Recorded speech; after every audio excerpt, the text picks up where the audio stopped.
Вот мы сейчас ему сделали кобра 0,1 ему. У него позвоночник грыжа.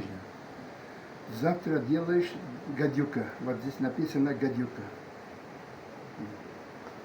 0,2 завтра.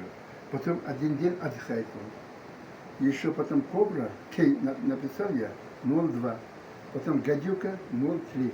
Потом еще один перерыв будет. Потом еще 5 укол. Кобра 0,3.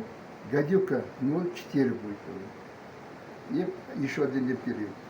Он мужчина. Ему остальные каждый день можно делать, пока 0,4 будет идти. Без перерыва. 0,4, 0,5 не надо.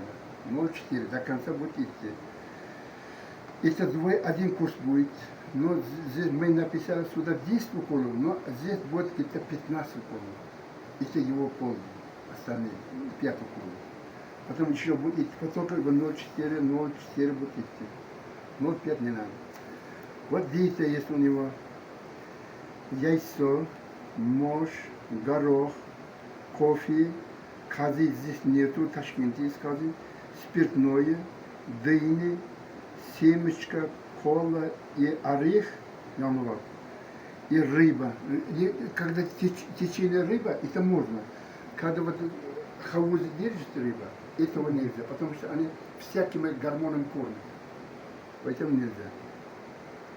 На всякий случай при себе иметь держать супрастин анаргидимизм. Вот некоторые приходят, они яйца кушал, морж, шурва пил с горохом. Им нельзя укол делать, потому что она не любит горох и морж, яйцо. На всякий случай иметь супрастин анаргидимизм от аллергии. Если вдруг будет, это редкий случай, очень редкий случай. Вот 2 дня укол, 1 день перерыв. Это не каждому. Вот мужчина, он каждому может получить.